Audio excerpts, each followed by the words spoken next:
Hello नमस्कार जय हिंद साथियों, आप सभी लोगों का एक बार फिर से स्वागत है आपके अपने इस टोटल लर्निंग क्लास 12 के यूट्यूब चैनल पे। बहुत दिनों के बाद दोस्तों इस चैनल पे वीडियोस आ रही थी, है ना।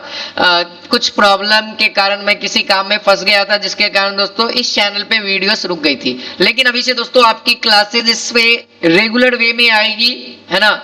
और आप लोगों को दोस्तों पर डे इस चैनल पे विजिट करना है और आप अपनी क्लास को बहुत ही बेहतरीन तरीके से करना है। इस चैनल पे आपको जैसा कि थ्योरी का भी बहुत सारी क्लासेस अपलोड है। अभी मैंने क्या किया दोस्तों कि अभी आप लोगों के लिए एक इंपॉर्टेंट सीरीज है, यानी कि दोस्तों है ना, क्लास 12 के फिजिक्स की हम लोगों ने क्या किया है दोस्तों, एक सीरीज स्टार्ट किया है जहां पे हम लोग है ना, जहां पे हम लोग दोस्तों क्लास 12 के है ना प्रीवियस ईयर क्वेश्चन पेपर को देखने वाले हैं जो आपके एग्जाम में पूछे गए हैं।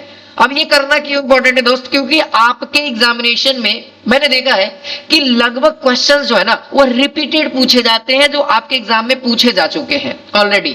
ठीक है, तो उन सभी क्वेश्चंस को भी करेंगे, साथ ही साथ चैप्टर वाइज भी करेंगे। हर एक तरीके से मैं आपको तैयार कराऊंगा दोस्तों फिजिक्स में। ठीक है, फिजिक्स में घबराना नहीं है आपको।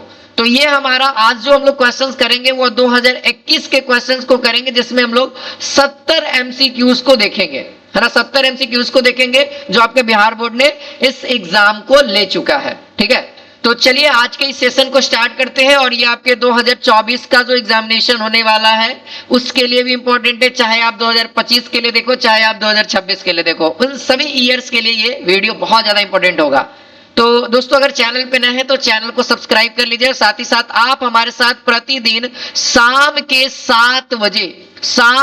7 बजे आप हमारे साथ लाइव जुड़िए इस YouTube चैनल पे। ठीक है, अब यहाँ पे बात करेंगे, ये पहला क्वेश्चन जो पूछा गया था बिहार बोर्ड में, है ना, 2021 का पेपर हम लोग कर रहे हैं दोस्त। ध्यान रखना, वोल्टामीटर से मापा जाता है। वोल्टामीटर से क्या मापते हैं? प्रतिरोध, विभवांतर, धारा, इनमें से कोई नहीं। आप लोगों को कमेंट सेक्शन में भी आंसर बताना है मेरे दोस्त। ठीक है, तो देखिए इसका आंसर जो होगा वह हो जाएगा दोस्त, विभवांतर को मापता है। वोल्ट मीटर क्या मापेगा? विभवांतर को मापेगा। ठीक है, गैल्वेनोमीटर क्या मापेगा दोस्त? तो धारा को मापेगा। ठीक है, गैल्वेनो है ना, गैल्वेनोमीटर जो है वो विद्युत धारा को मापेगा, है ना। और आप लोगों ने दोस्तों एक देखा होगा मीटर ब्रिज, है ना, मीटर ब्रिज, या फिर आप लोग व्हीट स्टोन ब्रिज आप लोग देखे, है ना, व्हीट स्टोन ब्रिज। ये दोनों दोस्तों क्या है? प्रतिरोध को मापता है। ये दोनों क्या है? प्रतिरोध को मापता है। ठीक है, ये बातें ध्यान रखिएगा, है ना। इससे क्या है ना कि बड़े से बड़े और छोटे से छोटे तक का मापा जा सकता है। ये खास करके ये तार के लिए मीटर ब्रिज को इस्तेमाल किया जाता है। आगे हम लोग चैप्टर्स में समझेंगे। ठीक है, देखिए यहाँ पे दूसरा क्वेश्चन है, 1/4 पाई एप्सिलॉन नॉट का मान होता है। 1/4 पाई एप्सिलॉन नॉट का वैल्यू यहाँ पे पूछा जा रहा है। तो आई होप आप सभी को याद होगा, 9 × 10⁹, है ना, न्यूटन मीटर स्क्वायर प्रति कूलम स्क्वायर, है ना। 9 × 10⁹ न्यूटन मीटर स्क्वायर प्रति कूलम स्क्वायर होता है। आई होप आप सभी लोगों को ये सभी बातें क्लियर होंगी। चलिए अब अगला सवाल की ओर बढ़ते हैं। हाँ भाई, ये देखिए अगला सवाल आपके स्क्रीन पे आ चुका है। कहता है निम्न में से कौन सा संबंध सही है? यानी कि दोस्त यहाँ पे ई वेक्टर का मतलब क्या हो रहा है? सबसे पहले आपको ध्यान रखना होगा, ई वेक्टर का मतलब याद है? विद्युत क्षेत्र की तीव्रता। विद्युत क्षेत्र की तीव्रता यहाँ पे कही जा रही है। ठीक है, विद्युत क्षेत्र की तीव्रता, विद्युत क्षेत्र की तीव्रता यहाँ पे क्या हो जाएगा? विद्युत क्षेत्र की तीव्रता का फॉर्मूला आप लोगों को पता होगा, ई वेक्टर बराबर एफ वेक्टर बटे क्यू। ई वेक्टर बराबर एफ वेक्टर बटे में क्यू, है ना। या आप लोगों को डेफिनेशन भी याद होगा, तो आप लोगों को ये बातें आराम से आप लोग कर सकते हैं। चलिए भैया अगला सवाल कहता है विद्युत विभव बराबर होता है। अब बताइए, विद्युत विभव का डेफिनेशन ही पूछा गया है। विद्युत विभव बराबर क्या फॉर्मूला होता है? तो किसी एकांक आवेश को लाने में किया गया कार्य, किसी एकांक आवेश को लाने में किया गया कार्य विद्युत विभव कहलाता है। तो यहां से क्या आंसर हो जाएगा, है ना, जो कार्य बटा में आवेश हो जाएगा। यहां से आंसर ऑप्शन नंबर बी हो जाएगा, है ना, W/Q। ओके, अगला सवाल है दोस्तों, विद्युतीय द्विध्रुव आघूर्ण का एसआई यूनिट यानी एसआई मात्रक पूछा जा रहा है ना। विद्युतीय द्विध्रुव आघूर्ण का हमसे यहाँ पे क्या पूछा जा रहा है दोस्त? तो हमसे पूछा जा रहा है यहाँ पे एसआई यूनिट। तो अब आप लोग मुझे बताइए जल्दी जल्दी से, विद्युत द्विध्रुव याद होगा, आप लोग को जब मैंने पढ़ाया था थ्योरी सेक्शन में तो आप लोग को यूनिट्स में याद कराया था। दो प्रकार के यूनिट्स मैंने बताया था।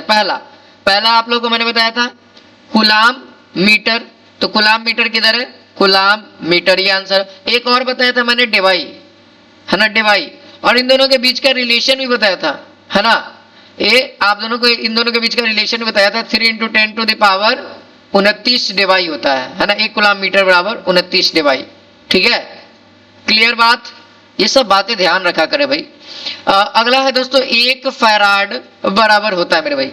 1 फैराड किसके बराबर होता है, देख लो। ये सब चीजें आप लोग को बताया गया है। कितना बेसिक से सवाल अभी पूछा गया है और यही सब सवाल ज्यादातर रिपीट भी करते हैं। ठीक है, तो यहां पे जो होगा दोस्तों 1 फैराड बराबर जो होता है वो होता है 1 coulomb per volt. 1 coulomb per volt, option number यहाँ पे बी देख सकते हैं, 1 कूलम पर वोल्ट, है ना। इसी को हम लोग अगर ऊपर ले जाते हैं तो ये माइनस में केवल हो जाता है। ठीक है, यहाँ पे कुछ नहीं है तो पावर 1 है।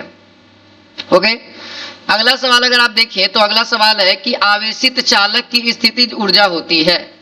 आवेशित चालक की स्थितिज ऊर्जा क्या होती है, CV², हाफ CV², दो बार लगता है ऑप्शन, है ना, सेम ऑप्शन डाल दिया गया। यहाँ पे चेंज कर देते हैं, थोड़ा सा चेंज ये कर रहे हैं मेरे दोस्त। आप लोग यहाँ पे क्या करो, यहाँ पे 1/3 करो। ठीक है, अब आप लोग इसको बनाओ, कौन सा आंसर सही होगा। देखो यहाँ पे याद होगा आप लोगों को, मैंने ये भी पढ़ा है, आवेशित चालक की स्थितिज ऊर्जा, है ना, आवेश में, है ना, इलेक्ट्रोस्टैटिक्स में टॉपिक पढ़ाया था, हाफ CV²। क्या होता है दोस्तों, हाफ CV² होता है। ठीक है, यानी कि ऑप्शन नंबर यहाँ पर से बी करेक्ट हो जाएगा। ठीक है, अगला सवाल कहता है कि किसी माध्यम की, है ना, आपेक्षिक, है ना, यहाँ पर सवाल में क्या है, आपेक्षिक या अधिक्षक परावैद्युत, है ना, आपेक्षिक या फिर अधिक्षक परावैद्युता होती है, यानी कि आपेक्षिक परावैद्युतांक का ही पूछा जा रहा है। अगर आपको ये समझ में ना आए तो आप इसका अंग्रेजी भी देख लेना, है ना, रिलेटिव परमिटिविटी, है ना। तो यहाँ पे एप्सिलॉन आर बराबर मैंने भी बताया था आप लोगों को। ठीक है, एप्सिलॉन आर बराबर क्या होता है, आप लोग को याद होगा, है ना, एप्सिलॉन बटे में एप्सिलॉन नॉट, यानी कि माध्यम में निर्वात की विद्युतशीलता बटे में, है ना, माध्यम में, है ना, माध्यम में विद्युतशीलता और एक निर्वात में विद्युतशीलता। ठीक है, आंसर हो जाएगा ऑप्शन नंबर ए। अगला सवाल कहता है एक बिंदु आवेश, है ना, एक बिंदु आवेश, यहाँ पे क्या है दोस्त, Q से R दूरी पर विद्युत विभव का मान होता है। एक बिंदु आवेश Q से R दूरी पर विद्युत विभव का मान होता है। तो आप लोगों को मैंने नोट में लिखवाया था ना, इसका प्रूफ भी कराया था। क्या होगा दोस्त, याद है ना। देखो भाई, थ्योरी जब तक नहीं पढ़ोगे ऑब्जेक्टिव क्वेश्चन लगेगा नहीं। बहुत ही जगह जगह से एग्जामिनेशन में पूछा हुआ है, बहुत आसान है ना। अगर आप थ्योरी पेपर पढ़े हो ना तो आराम से हो जाएगा। ठीक है, तो यहाँ पे देखो दोस्तों, है ना, V बराबर आप लोगों को पता होगा, है ना, KQ/R, है ना, ये लिखाया था। लेकिन यहाँ पे ये नहीं ऑप्शन में, यहाँ पे K का वैल्यू भी आपको पता है 1/4 पाई एप्सिलॉन नॉट होता है K का। अब बाकी है इस तरीके से एज इट इज लिख दो। अब देखो कि कौन सा ऑप्शन मैच कर रहा है ना, तो दिख रहा होगा मैच कौन सा कर रहा है, ऑप्शन नंबर ए। ठीक है, चलो अगला सवाल है आवेश का पृष्ठ घनत्व बराबर होता है। आवेश का पृष्ठ घनत्व बराबर होता है, आप लोगों को याद है पृष्ठ घनत्व, पृष्ठ, देखो आपको मैंने बताया था रैखिक घनत्व, पृष्ठ घनत्व, आयतन घनत्व। तो पृष्ठ रैखिक मतलब एक लाइन यानी एगो रास्ता, पृष्ठ मतलब दो गो लंबाई चौड़ाई यानी क्षेत्रफल हो जाएगा। पृष्ठ का मतलब क्या हो जाएगा, क्षेत्रफल। तो आवेश बटा में क्षेत्रफल यहाँ पर से करेक्ट आंसर हो जाएगा। यानी इसका क्या सूत्र हो जाएगा, यहाँ पर से आवेश बटा में एरिया। ठीक है, इसको हम लोग सिग्मा से डिनोट करते हैं, क्लियर है ना। और वॉल्यूम वाले को हम लोग, वॉल्यूम वाले को, है ना, वॉल्यूम वाला जो था उसको हम लोग रो से डिनोट करते हैं, उसको हम लोग रो से डिनोट करते हैं Q/V। ठीक है, और एक था रैखिक वाला, तो रैखिक वाले को हम लोग लैम्डा से डिनोट करते हैं, क्लियर है। अगला है कि पानी का परावैद्युत स्थिरांक क्या होता है, मैंने टिक कर दिया ना, हाँ चलो ठीक है। कहता है ये कमेंट में आपको इसका PDF मिल जाएगा, है ना, PDF कमेंट के माध्यम से आप जाकर के डाउनलोड कर सकते हैं या फिर डिस्क्रिप्शन में लिंक रहेगा, वहां से आप डाउनलोड कर लेंगे ये PDF को। पानी का परावैद्युत स्थिरांक होता है, तो पानी का परावैद्युत स्थिरांक क्या होता है मेरे भाई, आप लोगों को याद रखने की बात है। ठीक है, ये भी सवाल पूछा हुआ है, 80 होता है। कितना होता है, 80 होता है, ध्यान रखेंगे। अगला सवाल है R त्रिज्या की पृथ्वी की विद्युत धारिता कितनी होगी। R त्रिज्या वाली पृथ्वी की विद्युत धारिता क्या होगी, तो ये डायरेक्ट सूत्र पूछ दिया है कि गोलीय चालक है उसकी धारिता क्या होगी। तो गोलीय चालक रेडियस पे डिपेंड करता है, गोलीय चालक रेडियस पे डिपेंड करता है। तो दैट मीन्स आंसर हम लोग का यहाँ पर से हो जाएगा ये 4 pi epsilon naught into R, है ना। अब पृथ्वी का है तो पृथ्वी का 711 माइक्रोफैराड भी मैंने बताया है, 711 होता है ना, याद रखिएगा 711 माइक्रोफैराड। क्लियर?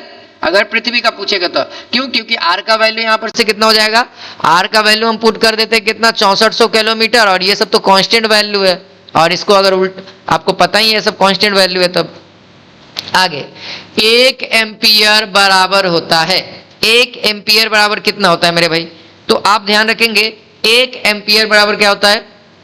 सबसे पहले विद्युत धारा बराबर फॉर्मूला आपको याद होना है ना, यानी कि आई करंट, है ना।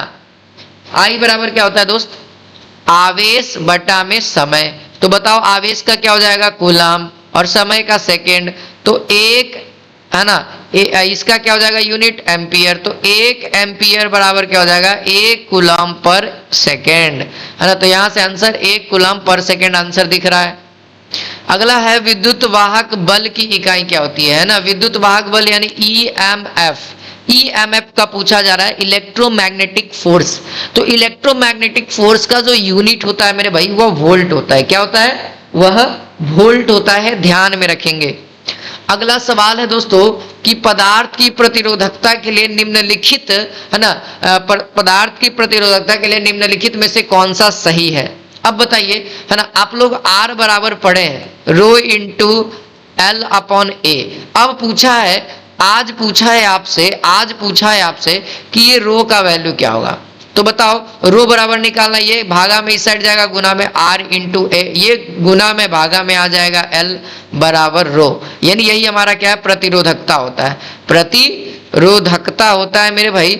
अगर आपसे इसका यूनिट पूछा जाता है, कभी कभी आपके एग्जामिनेशन में यूनिट भी पूछते हैं, कभी कभी क्या पूछ ही देते हैं, तो इसका यूनिट याद रखेंगे ओम मीटर होता है। क्या होता है, ओम मीटर होता है, ठीक है। तो यहां से अब ऑप्शन देख लो कौन सा मैच कर रहा है। मेरे ख्याल से यहाँ पे ऑप्शन नंबर ए मैच कर रहा है ना, आर ए, है ना, प्रतिरोध और एरिया और बटा में लंबाई। क्लियर? अगला सवाल है विभव प्रवणता बराबर होता है। विभव प्रवणता आपको पता है, विभव प्रवणता dv अपॉन dx होता है ना, इसी को हम लोग विभव प्रवणता कहते हैं, है ना। और ये जो होता है दोस्तों E बराबर माइनस dv अपॉन dx होता है ना। और इसी रिलेशन के चलते ये क्या है दोस्तों, विद्युत क्षेत्र, है ना, विद्युत क्षेत्र की तीव्रता, और ये क्या है दोस्तों विद्युत विभव, है ना, विद्युत विभव के बीच का रिलेशन है। और इसी रिलेशन के बीच में, है ना, विद्युत क्षेत्र का एक और यूनिट आ जाता है ना, एक और यूनिट आ जाता है जो बहुत बार आपके एग्जामिनेशन में पूछता है। वो यूनिट क्या हो जाता है, ऊपर में वोल्ट है, यानी कि क्या हो जाएगा दोस्त विभव, और ये कितना नीचे में दूरी है, एक्स क्या है एक दूरी है, तो वो मीटर हो जाएगा। तो यहाँ से वोल्ट पर मीटर एक यूनिट आपके एग्जामिनेशन में पूछ दिया जाता है। फिलहाल आंसर तो हम लोग का ऑप्शन नंबर सी हो जाएगा, और ये भी ध्यान रखना है आप लोगों को, ठीक है, यूनिट्स भी। अगला है विद्युत फ्लक्स का एशियाई मात्रक क्या होता है। अगला सवाल बहुत ही बेहतरीन है, उम्मीद है आप लोग आंसर बता दिए होंगे। विद्युत फ्लक्स का क्या हो जाएगा, वोल्ट मीटर हो जाएगा यहां से, ठीक है। विद्युत फ्लक्स का क्या हो जाएगा, वोल्ट मीटर हो जाएगा। चलिए अगला सवाल देखा जाए। अगला सवाल है कि संबंध Q बराबर N निम्नलिखित में से N का मान संभव नहीं है। तो आपको पहले ये जानना होगा Q बराबर N होता क्या है। तो यह दोस्तों क्वांटमीकरण का सिद्धांत आप लोगों को बताया गया होगा, यह क्वांटमीकरण के सिद्धांत का ही है। और यहाँ पे आप ध्यान देंगे तो ये जो N है, ये N होता है दोस्तों इलेक्ट्रॉन्स की संख्या, है ना, इलेक्ट्रॉन्स की संख्या। तो आप बताना इलेक्ट्रॉन का कभी भी आप सुने हैं कि इलेक्ट्रॉन आधा होता है या 2.5 को होता है, नहीं, ये होगा तो या तो 0 होगा यानी कुछ भी नहीं है, या तो 1 होगा, या तो 2 होगा, या तो 3 होगा। यानी n का वैल्यू ना ही फ्रैक्शन हो सकता है, ना ही डेसिमल में हो सकता है, वो होगा तो पूरा एक नेचुरल नंबर होगा। तो यहाँ से कौन सा नहीं हो सकता है, 4 हो सकता है, 4 एक नेचुरल नंबर है, 8 भी है ना, ये यहाँ पे 100 भी है। लेकिन नेचुरल नंबर में कभी भी आप गिनती में 4.2 बोले हैं, अगर आप छोटा बच्चा को बोलिएगा गिनने के लिए कि 1 से बउआ 10 तक की गिनती गिनो, तो बोलेगा 1 2 3 4 5 6 7 8, वो 4.0 तो नहीं बोलेगा। तो भैया यहाँ से आप लोगों को ध्यान रखना है कि यहाँ पर से जो हम लोगों का करेक्ट आंसर क्या हो जाएगा, उम्मीद है आप लोगों ने समझ गए होंगे कि इलेक्ट्रॉन्स कभी भी, है ना, डेसिमल या फिर फ्रैक्शन में नहीं हो सकता। अगला सवाल है कि एक समांतर पट्टिका संधारित्र की धारिता के लिए निम्नलिखित में से कौन सा रिलेशन सही है। समांतर पट्टिका संधारित्र का फार्मूला पूछा जा रहा है, सभी को याद है ना, एप्सिलॉन नॉट इंटू ए बटा में डी, है ना, एप्सिलॉन नॉट इंटू ए बटा में डी। क्लियर। यहाँ पे ऑप्शन नंबर यहाँ पे देख सकते हैं, इसमें भी सेम सेम है ना, गलत है, लेकिन यहाँ पे क्या ना, यहाँ पे चेंज करना था। यहाँ पे क्या था मेरे भाई, यहाँ पे ए हो जाए, यहाँ पे सॉरी सही है, सही है, हाँ यहाँ पे ठीक है, ऑप्शन सही, हमको लगा कि सेम सेम है। यहाँ पे डी है और यहाँ पे ए है सर, लेकिन ऊपर में ए होता है ना, यहाँ पे ये सही होगा। अगला सवाल देखा जाए। अगला सवाल आप मुझे बताओ कि कौन सा रिलेशन जो है विद्युत परिपथ शक्ति का है। विद्युत परिपथ शक्ति का रिलेशन कौन सा है? तो विद्युत परिपथ शक्ति कहता है कार्य बटा में समय, कार्य बटा में समय, और कार्य बराबर आप जानते हैं आई स्क्वायर आर टी, या फिर आप लोग जानते होंगे ये जो सूत्र आया यह जूल के नियम से आया, है ना, जूल का नियम। जब आप लोग इलेक्ट्रिक करंट पढ़ेंगे तो वहां पे आप लोगों को ये बताया जाएगा, ये ऊर्जा का भी फॉर्मूला होता है, ये ऊर्जा का भी, क्योंकि आपको पता है कार और ऊर्जा सेम होते हैं। तो यहाँ से क्या हो जाएगा, टी से टी खत्म, है ना, तो यहाँ से डब्ल्यू यहाँ से क्या हो जाएगा, पावर बराबर सूत्र आ गया, है ना, पावर बराबर क्या सूत्र आ गया, आप मुझे बता सकते हैं। यहाँ से पावर बराबर क्या सूत्र आ गया दोस्त, आई स्क्वायर आर टी, लेकिन हमारा ऑप्शन में आई नहीं है, वी के रिस्पेक्ट में है, तो हम लोग वी के रिस्पेक्ट में करेंगे, है ना। आई बराबर हम लोग जानते हैं वी इंटू वी बराबर आई आर जानते हैं ओम के नियम से। ओम के नियम से हम लोग क्या जानते हैं, ओम के नियम से हम लोग क्या जानते हैं, वी बराबर आई आर, ये ना। अब यहां से आप क्या कर दो, आई का रिलेशन निकाल दो, यहां से क्या कर दो, सो इसीलिए आई बराबर क्या हो जाएगा, वी अपॉन आर। अब आई के जगह पे आपको केवल पुट कर देना है और वही आपका आंसर हो जाएगा। तो बताना यहां से क्या हो जाएगा, V square upon R, option number C दिख रहा है ना। ऐसे दो तीन चीजें होती है, एक ये भी रिलेशन होता है, एक ये भी होता है, एक और होता है, ठीक है, वो सब इसी तरीके से प्रूफ से आते हैं, ठीक है। अब जहां से यहाँ से आर का वैल्यू रखेंगे ना तो एक और आ जाएगा। चलिए अगला, धारिता प्रतिघात होता है। धारिता प्रतिघात क्या होता है दोस्तों, धारितीय प्रतिघात क्या होता है, आप लोग मुझे बताएंगे।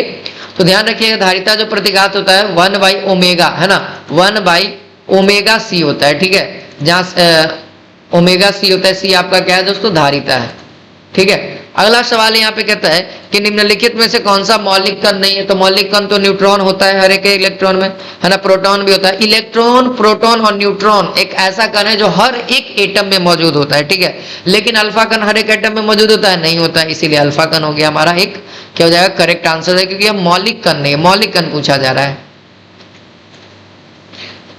हाँ, अगला सवाल देखा जाए मेरे भाई, टीवी प्रसारण के लिए निम्नलिखित में से कौन सी आवृत्ति प्रसार है। टीवी प्रसारण के लिए कौन सा आवृत्ति प्रसार होना चाहिए दोस्तों, तो ध्यान रखिएगा 30 से 300 मेगाहर्ट्ज, 30 से 300 मेगाहर्ट्ज ध्यान रखना है आपको। अगला है कि क्षीणता को मापने के लिए निम्न में से कौन सा मात्रक चाहिए। क्षीणता, है ना, जैसे कि मान लिया जाए हम लोग कुछ बोल रहे हैं और आपके पास सुनाई दे रहा है, जैसे मान लिया जाए कभी कभी आप लोग लाइव क्लास में ज्वाइन करते हैं या फिर कभी कभी किसी से बात करते हैं, तो आपने कभी सोचा है कि बात कर रहे हैं और आवाज कट रहा है, ये आपका बजबा नहीं आ रहा है, काहे नहीं आ रहा है मालूम है, क्योंकि जब आप बोलते हैं तो मशीन उसको वेव में कन्वर्ट करता है। जब आप यहाँ से बोलते हैं तो ये क्या करता है दोस्त, यहाँ से क्या करता है, इसको वेव में कन्वर्ट, अब वेव में जाते जाते क्या होता है ना, ये वेव में कन्वर्ट होगा तो बहुत दूर ट्रेवल होगा ना, और जहाँ पे नेटवर्क का इश्यू होगा वहां पे क्या होता है, ये जो वेव है वो खत्म हो जाता है, क्षीणता हो जाता है, लॉस हो जाता है आगे, इसीलिए आपका आवाज कट कट के सुनाई देता है। तो वो जब कटता है ना तो उसको ये क्या साउंड में आ रहा है, ये सारी चीज हम लोग साउंड में माप रहे हैं, तो इसीलिए इसका यूनिट क्या हो जाएगा मेरे भाई, डेसिबल में हो जाएगा, ठीक है। तो क्षीणता को मापते किसमें, डेसिबल में। क्लियर बात, उम्मीद है सारी बातें क्लियर होगी। अब 25 नंबर सवाल कहता है कि पी प्रकार का अर्धचालक होता है। पी प्रकार का अर्धचालक कैसा होता है मेरे भाई, तो पी प्रकार का जो अर्धचालक होता है उसमें होल्स होते हैं और होल्स पॉजिटिव होते हैं, इसीलिए वह धनावेशित होता है ना। एन प्रकार में इलेक्ट्रॉन ज्यादा होते हैं इसीलिए वह नेगेटिव होता है। अब अगला सवाल देखा जाए, पूरा सा ऊपर कर देते हैं ताकि ऑप्शन आप लोगों को बेहतरीन तरीका से दिखे। कहता है हाइड्रोजन परमाणु में इलेक्ट्रॉन की न्यूनतम, है ना, कक्षीय कोणीय समवेग होता है। देखो अब ये आपका मॉडर्न फिजिक्स से सवाल आ गया, तो ये मॉडर्न फिजिक्स पढ़ाए नहीं, लेकिन देखिए किस तरीके का सवाल है, एकदम फार्मूला है, एकदम डायरेक्ट ये नोट्स में लिखाया जाता है ये सब चीजें, ठीक है। तो देख सकते हैं लगभग चीजें आपके पास होने तक का नंबर आप लोग देख पा रहे हैं, पास आराम से हो जाइएगा। लेकिन हम लोग पास के लिए बात नहीं कर रहे सर, हम लोग को टॉपर बनना है, थोड़ा सा बढ़िया रैंक लाना है, ताकि सामने वाला कहे कि हाँ पढ़ा है बच्चा, है ना, ठीक है। तो यहाँ पे इसका आंसर क्या हो जाएगा, h upon 2 pi, h upon 2 pi is this correct answer मेरे भाई। h अपॉन 2 पाई होता है हाइड्रोजन में कोणीय संवेग का, ठीक है। अगला है दाता अपद्रव्य परमाणु की संयोजकता होती है। दाता अपद्रव्य परमाणु की संयोजकता कितनी होती है, तो ध्यान रखेंगे दोस्तों, दाता अपद्रव्य की जो परमाणु संयोजकता होती है कितनी होती है, 5 होती है। कितनी होती है, ऑप्शन में नहीं है, ऑप्शन में थोड़ा सा ध्यान देंगे, यहाँ पे 5 हो जाएगी, तो इसको हम लोग सुधार देते हैं।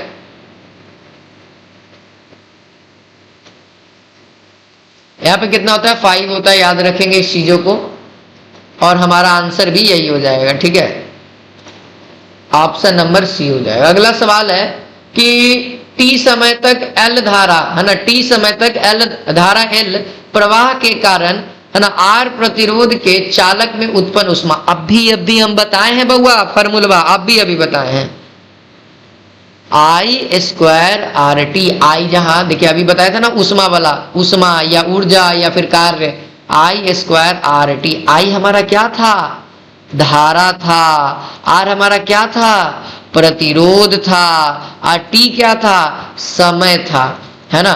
तो अब यहाँ पे क्या है कि धारा अब हमारा एल है तो एल स्क्वायर हो जाएगा, समय हमारा टी है तो टी हो जाएगा, प्रतिरोध हमारा आर है तो आर हो जाएगा। तो सूत्र बन के क्या आ गया, L square T R, L square T R, L square T R, यानी ऑप्शन नंबर सी हो जाएगा। ये सब गुना में है, ठीक है, तीनों गुना में है। चलिए अगला सवाल है कि 5 टेस्ला का चुंबकीय क्षेत्र बराबर होता है। 5 टेस्ला का चुंबकीय क्षेत्र कितना होता है, अब मुझे बताओ आप लोग। 5 टेस्ला का चुंबकीय क्षेत्र बराबर होता है। देखिए यहाँ पे थोड़ा सा ऑप्शन को ध्यान में रखेंगे, ऑप्शन में क्या है ना कि कुछ ज्यादा टाइम्स में लिखा है चुका है, ये नहीं होगा, आप लोग इन सभी को मिटा लो, ठीक है, ये दोनों को मिटा देते हैं। देखो अब ये 5 टेस्ला जो होता है, यानी आप लोग जब पढ़े होंगे तो 1 टेस्ला बराबर जो होता है मेरे भाई, 1 टेस्ला बराबर जो होता है वेबर पर मीटर स्क्वायर होता है ना, 1 वेबर पर मीटर स्क्वायर। अगर 5 टेस्ला है तो 5 वेबर पर मीटर स्क्वायर हो जाएगा, तो आंसर तो ऑप्शन नंबर ए न होगा, ठीक है। अगला सवाल है कि कोणीय आवृत्ति ओमेगा, है ना, कोणीय आवृत्ति क्या है मेरे भाई, ओमेगा है, ठीक है। ओमेगा वाले, है ना, ओमेगा वाले प्रत्यवर्ती धारा परिपथ में एल प्रेरकत्व वाले प्रेरकत्व द्वारा, है ना, प्रेरणिक प्रतिघात का मान क्या होता है। ये भी बहुत इंपॉर्टेंट सवाल है, बहुत बार एग्जामिनेशन में पूछा जाता है, तो ध्यान रखेंगे ये जो होगा 1/ओमेगा एल हो जाता है। क्या होता है, 1/ओमेगा एल हो जाता है। अगला सवाल देखिए, ठीक है, अगला सवाल यहाँ पे कहता है शक्ति गुणांक के लिए निम्नलिखित में से कौन सा संबंध सही है। तो शक्ति गुणांक बराबर फॉर्मूला याद होगा, यथार्थ माध्य शक्ति बटा में आभासी माध्य शक्ति। तो यहां से जो डायरेक्ट आंसर होगा वो सी ही करेक्ट होगा। चलिए अगला सवाल देखा जाए। अगला सवाल यहाँ पे 32 कहता है कार्बन प्रतिरोध के हरे रंग के कोड का मान होता है। हरा रंग का कैसा कोड होता है, तो वह 5 होता है। हरा रंग का कोड का मान कितना होता है, 5 होता है। अगला सवाल है कि चुंबकीय क्षेत्र में वेग से गतिशील आवेश है ना, आवेश Q, है ना, आवेश Q पर लगाने वाले बल का व्यंजक है। आवेश पर लगाने वाले बल का व्यंजक है, यानी बल पूछा जा रहा है। जब Q आवेश, है ना, चुंबकीय क्षेत्र में, है ना, V वेग से गतिशील होता है तो उस पर लगने वाला बल क्या हो जाएगा। तो ध्यान रखेंगे F बराबर क्या होता है, Q V vector plus B vector, है ना, यहां से ऑप्शन नंबर ए हो जाएगा। अगला है ट्रांसफार्मर के लिए निम्नलिखित में से कौन सा सही है। ट्रांसफार्मर जो है दोस्तों वह एसी में, हमेशा ट्रांसफार्मर क्या होगा, एसी में ही काम करेगा, अल्टरनेट करंट में ही काम करेगा, और वह वोल्टेज को बढ़ाता और घटाता है, ठीक है, ध्यान रखेंगे, है ना, वोल्टेज को बढ़ाता या घटाता है। अगला है चुंबकीय ध्रुव प्राबल्य का एसआई मात्रक है। चुंबकीय ध्रुव प्राबल्य का एसआई मात्रक क्या होता है, तो ध्यान रखना है दोस्तों, वो होता है एम्पियर मीटर। क्या होता है, एम्पियर मीटर होता है। अगला है पृथ्वी के चुंबकीय ध्रुव पर नमन कोण का मान कितना होता है।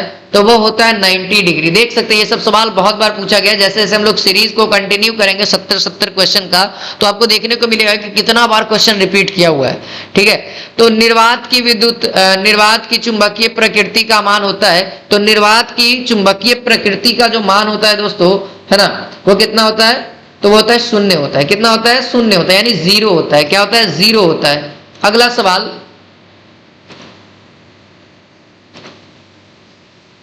हाँ, क्वेश्चन नंबर 38 यहाँ पे कहता है कि भैया चुंबकशीलता यानी कि म्यू, है ना, जिसको हम लोग म्यू करें, के लिए निम्नलिखित में से कौन सा संबंध सही, यानी कि चुंबकशीलता का आपसे व्यंजक पूछा जा रहा है। सीधी सीधी सी बात है।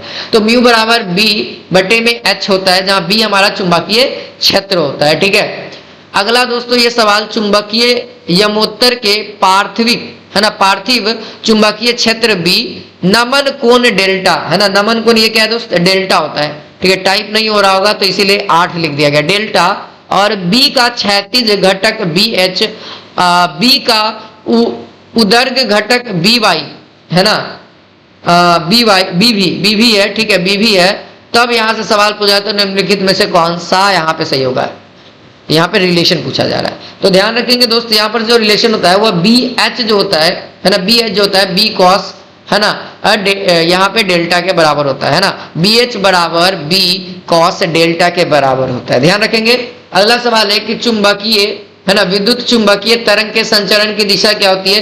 देखो ये सब इंपॉर्टेंट चीजें हैं, तो ध्यान रखना है दोस्तों, किसके समांतर होती है? हाँ, E vector plus B vector के, है ना, E vector plus B vector के समांतर होती है। ठीक है, अगला सवाल है कि प्रतिरोधों के समांतर क्रम में, है ना, प्रतिरोधों के समांतर क्रम में निम्नलिखित में से कौन सी राशि समान रहती है? जब प्रतिरोध को हम लोग क्या कहते हैं? समांतर, यानी कि पैरेलल कॉम्बिनेशन में रखते हैं, तो कौन सा क्वांटिटीज जो है वह कांस्टेंट होता है। तो कांस्टेंट जो होता है दोस्तों, अगर पैरेलल में बात करें रेसिस्टेंस के फॉर्मूले में, तो वहां पे जो कांस्टेंट होता है, ध्यान रखेंगे, वह विभवांतर होता है, विभव होता है, वोल्ट होता है ना, वी कांस्टेंट होता है।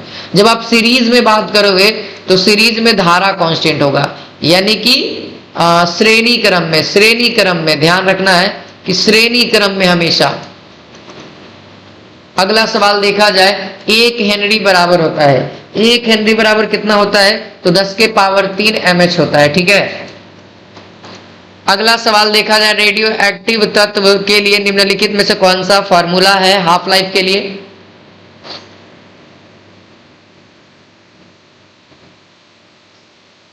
जल्दी से बताइए। यहां पर से जो आंसर हो जाएगा वो ऑप्शन नंबर क्या हो जाएगा दोस्त? ऑप्शन नंबर यहाँ पे बी हो जाएगा, टी ए बराबर, है ना, 1/λ। ठीक है, यहां पर से कौन सा ऑप्शन हो जाएगा दोस्त? ठीक है, उम्मीद है क्लियर हो गया होगा। अगला सवाल देखा जाए। अगला सवाल है कि निम्नलिखित में से कौन सा सही है, यानी कि अब हम लोगों को दोस्तों वो द्विपद बल आ गया, तो यहां से कौन सा होगा? आप लोग तोड़ना सीख ही गए होंगे, तो यहां से जो रिलेशन होगा वो ऑप्शन नंबर यहाँ पे, है ना, ए ही करेक्ट होगा। आपको क्या करना है ना, यहां से 12 करना है, 2 से 6 बार में, रिमाइंडर क्या बचा? 0। 2 से 3 बार में रिमाइंडर क्या बचा? 0। ठीक है, फिर 2 से यहां पे कितना बचेगा?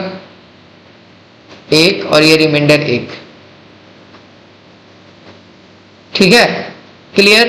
अब देखो, अब क्या है ना कि इधर से उल्टा चल जाओ, है ना, ये आपका क्या हो जाएगा? द्विआधारी, है ना, द्विआधारी हो जाएगा, द्विआधारी संख्या। तो यहां से क्या हो जाएगा? जो यहां पर से हम लोग 1 1 0 0 लिखें, और ये क्या हो जाएगा? द्विआधारी है तो इसीलिए 2 लिखेंगे, और ये जो है हमारा 10 हो जाएगा बेस में, और ये हमारा करेक्ट आंसर हो जाएगा। ठीक है, चलो अगला सवाल, मूल गेट के लिए निम्नलिखित में से कौन सा सही है? मूल गेट, यानी कि मूल गेट कौन कौन से हैं? तो एंड और नॉट है जो मूल गेट है, बाकी सब ये दिख रहा है और गेट, है ना, नैंड गेट। तो ये एंड और नॉट, ये एंड और नॉट ये 2 ही है, लेकिन 3 को होता है, नॉट भी होता है ना, और ये तो कॉम्बाइंड है ना, ये दोनों भी कॉम्बाइंड है और इसमें दो ही को लिखा हुआ है, तो तीनों हमारा मूल है, इसीलिए ध्यान रखेंगे। बूलिय व्यंजक भी पूछा जाता है तो बूलिय व्यंजक भी ध्यान रखेंगे। निम्नलिखित में से कौन सा आवेशित नहीं है, तो कौन सा यहाँ पे जो आप लोगों को पार्टिकल्स दिख रहे हैं जो आवेशित नहीं होता है, तो फोटोन, फोटोन एक एनर्जी का पैकेट होता है जो कि यह आवेशित नहीं होता। बाकी अल्फा कण, बीटा कण, इलेक्ट्रॉन, ये सब क्या होता है, आवेशित होते हैं। ये पॉजिटिव चार्ज का होता है, ये नेगेटिव, ये भी नेगेटिव, ठीक है, क्योंकि बीटा कण क्या होता है ना, इलेक्ट्रॉन का बना होता है, इलेक्ट्रॉन नेगेटिव होता है।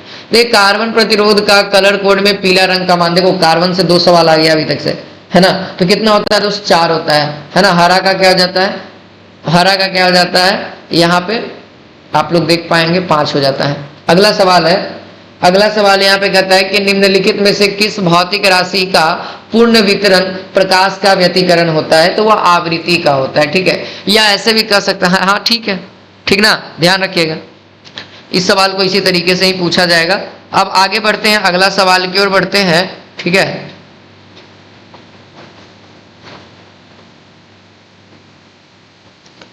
चलिए अब अगला सवाल की ओर बढ़ा जाए। यहाँ पे फोटोन का, है ना, फोटोन का विराम द्रव्यमान होता है। विराम द्रव्यमान कितना होता है, जब फोटोन रुका हुआ रहता है तो उस समय दोस्तों उसका द्रव्यमान कितना होता है, 0 होता है। अगला सवाल है कि बोर का आवृत्ति शर्त होता है, बोर का आवृत्ति का शर्त क्या है, तो E1 minus E2 HV, E1 minus E2 HV होता है। अगला सवाल है सौर ऊर्जा का स्रोत, सौर ऊर्जा का मेनली स्रोत, तो सूर्य है सौर ऊर्जा का मुख्य स्रोत। अब सौर ऊर्जा जो है, यानी कि जो हमारा सूर्य, वो किस प्रोसेस पे काम कर रहा है, किस अभिक्रिया पे काम कर रहा है, तो आप लोगों को ध्यान में रखना होगा ये सभी बातें, ठीक है, ये सभी बातें ध्यान रखनी होगी, ठीक है। तो वो हो जाएगा दोस्तों नाभिकीय संलयन पे काम कर रहा है। किसके ऊपर काम कर रहा है, तो नाभिकीय संलयन के ऊपर काम कर रहा है, ठीक है।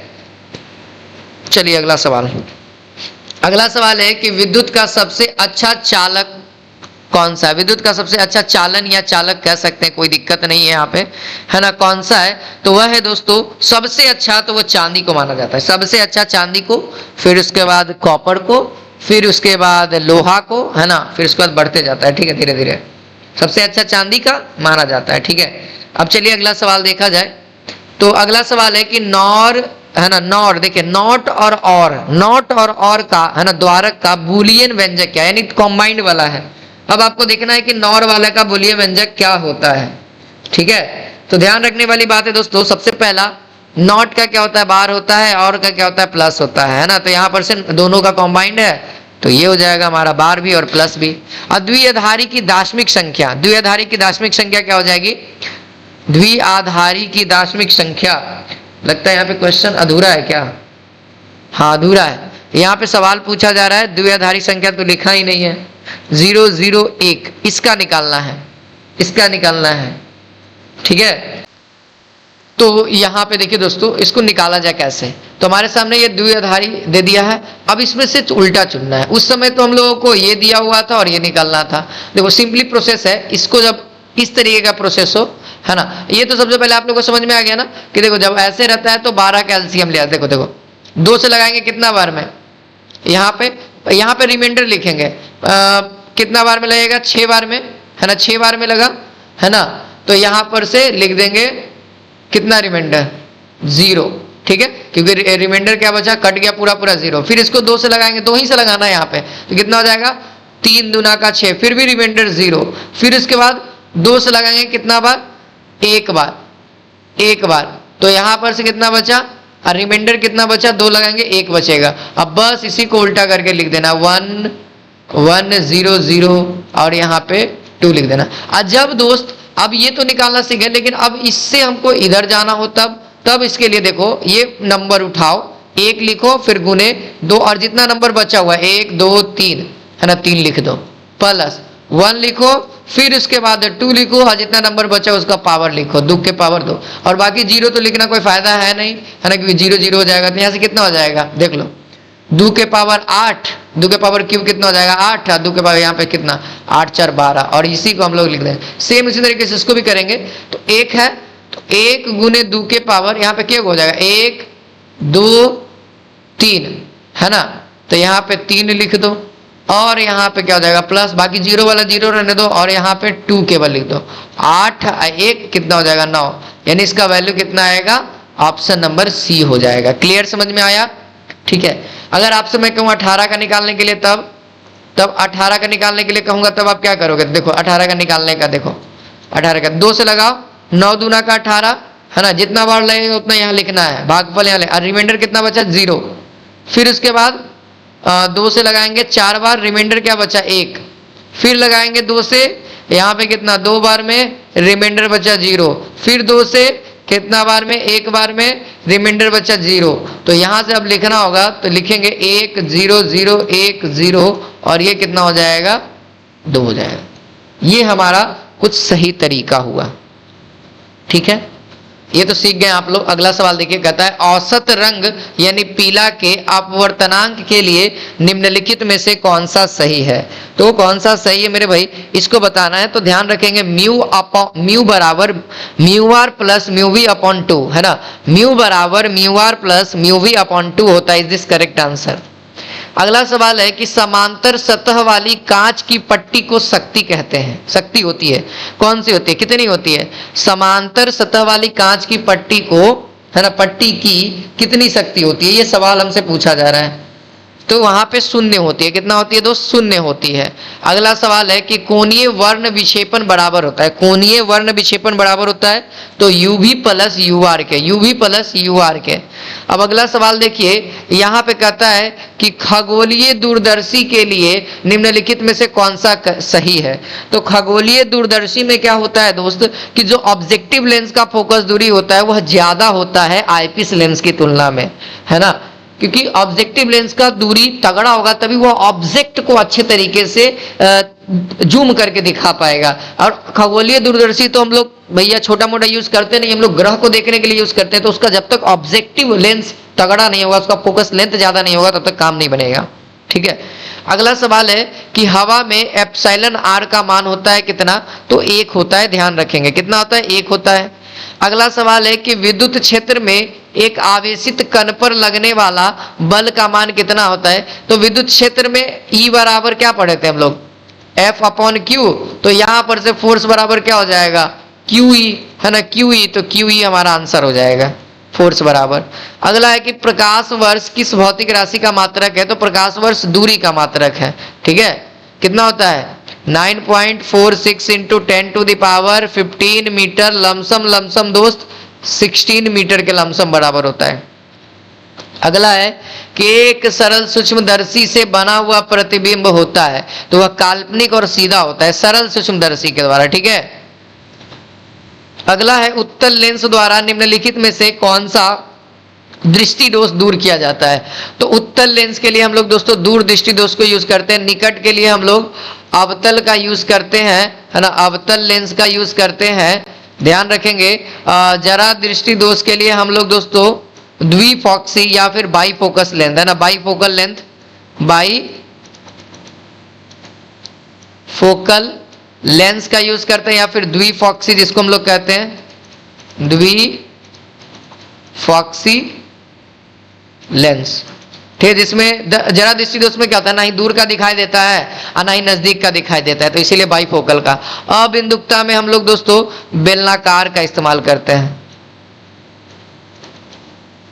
बेलनाकार लेंस का। ठीक है, ध्यान रखेंगे। अगला सवाल, निर्वात में, है ना, प्रकाश का वेग अगर c है और कांच में म्यू का वैल्यू अगर दे रखा है तो इसका मान कितना होगा? तो लगता तो है कि सवाल गलत लिखा हुआ है ना, यहाँ पे लगता तो है कि सवाल मेरे को लग रहा है कि गलत है। सही है, सही है सर, है ना, सही है। यहाँ पर से क्या हो जाएगा? c है ना, तो c के रिलेशन में सही है, तो यहाँ पर से क्या हो जाएगा? 2/3। बस इसका उल्टा करके लिख देना, है ना, c अपॉन क्या हो जाता है? 2/3। ठीक है, तो यहाँ पर से क्या हो जाएगा? 2c/3 हो जाएगा। Is this correct answer? अब अगला सवाल देखा जाए तो कहता है सामान्य समायोजन के लिए खगोलीय दूरदर्शक की लंबाई होती है। तो खगोलीय दूरदर्शक या फिर लेंस की लंबाई, है ना, लेंस की दूरी, है ना, लेंस की दूरी क्या होता है? FO plus FE, FO plus FE। ध्यान रखेंगे, अगला सवाल है कि एक स्वस्थ व्यक्ति के आंखों की लेंस की फोकस दूरी होती है लगभग कितनी होती है, जल्दी से बताइए।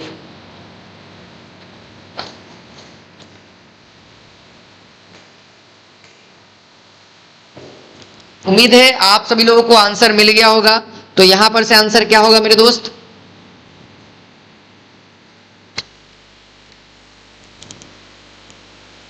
चलिए बहुत अच्छा, 25 सेंटीमीटर होता है मिनिमम। मैक्सिमम क्या होता है? तो मैक्सिमम मेरे भाई अनंत होता है। मैक्सिमम कितना होता है? अनंत होता है।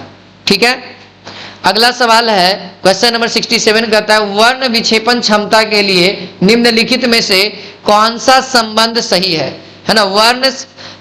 वर्ण विक्षेपण की क्षमता के लिए निम्नलिखित में से कौन सा रिलेशन सही है, संबंध सही है। तो यहां पर से ओमेगा बराबर क्या हो जाएगा? म्यू भी minus mu R upon mu भी -1।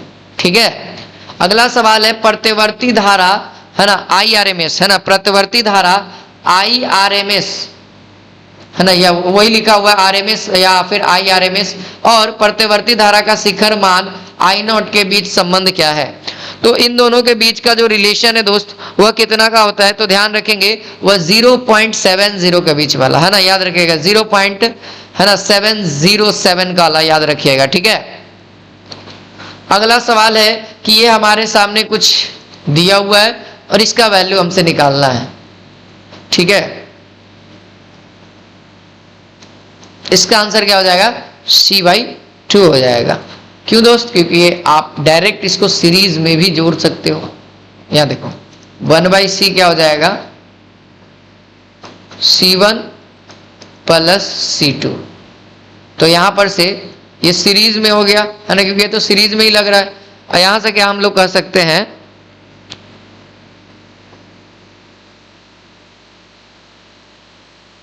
हाँ, यहां से क्या हो जाएगा? 2/C 1/ है और CS बराबर क्या हो जाएगा? C/2। Then answer option number B. ठीक है, अगला सवाल है दोस्तों कि जब x के ऊपर a और z है तो अल्फा कण अगर क्षय होता है, a का मतलब दोस्तों मास है ना, और z का मतलब परमाणु संख्या, जब अल्फा कण क्षय होगा तो क्या होगा, रिएक्शन क्या होगा, ये सवाल में कहा जा रहा है। तो जब अल्फा कण क्षय होता है मेरे भाई, तो ध्यान रखना जब भी अल्फा कण क्षय होगा तो वहां से मास में 4 की कमी होगा, मास में 4 की कमी होगा, और z में है ना 2 की कमी होगा, यानी कि परमाणु संख्या में 2 की कमी होगा। ये दो रिएक्शन होगा। ठीक है, अब देख लो कि ये दो रिएक्शन कहां पे हो रहा है। तो ऑप्शन नंबर ए में अगर आप ध्यान दे रहे हैं तो इसमें दोस्तों ये दोनों रिएक्शन हो रहा है ना।